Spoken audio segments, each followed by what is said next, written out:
Midday, we have an update to a story we are following closely in North Minneapolis. The FBI has identified the suspect shot and killed by an agent yesterday afternoon while they were serving a warrant. According to a warrant, the man is Chu Feng Yang, and he barricaded himself inside a home in the McKinley neighborhood with another person inside. Yang also live streamed the standoff, which ended around noon yesterday.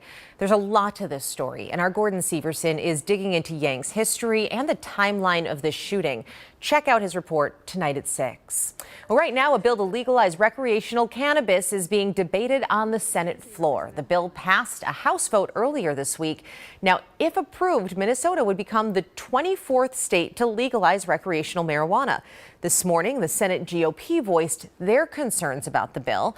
They are saying they're worried the new rules will make it easier for underage people to get their hands on marijuana and THC products. Now, during the press conference, Republicans said they're not opposed to legalization or decriminalization, but they want more time to tweak the bill before moving it to the governor's office. John Croman will have more on today's vote tonight at 5 and 6. Representative Angie Craig is dropping the college requirement for her staffers, and she's the first member of Congress to do this, opening doors for people without a degree. I think we have got to rethink the workforce a little bit.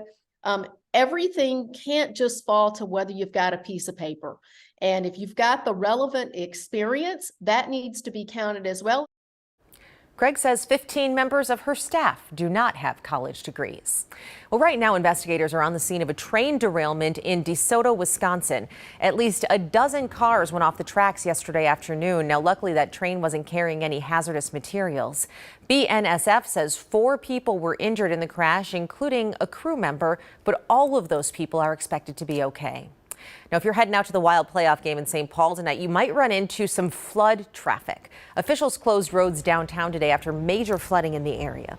According to the National Weather Service, the Mississippi is expected to stay above 17 feet until May 1st. Let's take a look now at where those closures are in St. Paul. Right now, Shepherd Road, Sibley Street, Jackson Street, and Water Street are among those affected. You can find more on those closures on the St. Paul City website at KARE11.com.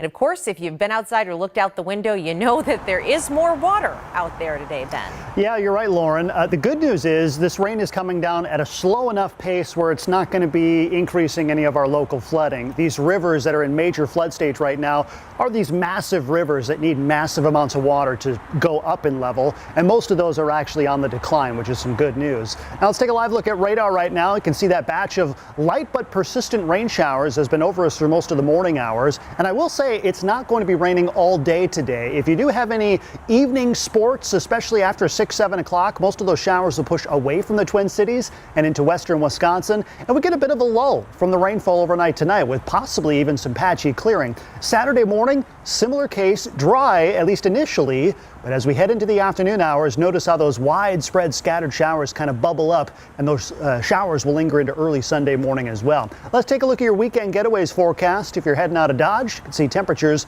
seasonably cool, a lot of 40s and 50s. Sunday will be the coolest day of the weekend, and it's also going to be the windiest as this strong storm system that's now over the Great Lakes is finally going to be exiting off towards our east. So we bottom out temperature-wise on Sunday, but we dry out and we warm up back in the mid-50s by next Tuesday and well into the 60s, possibly even a few 70s across the state by the middle of next week. Lauren? All right, we just got to get through the weekend. You're right. Thank you, Ben. Be sure to keep up with today's storms on the go with the KARE 11 weather app. Now, it's free on every app store with personalized forecasts and real-time radar. And coming up tonight at 6, we'll be in St. Paul with more on the Wild's playoff showdown and that must-win matchup that could move them one step closer to the Stanley Cup. Now, before we go, though, check this out. Oh, it's gorgeous. Jim Schnorth snapped this pic of the Northern Lights in Grand Marais.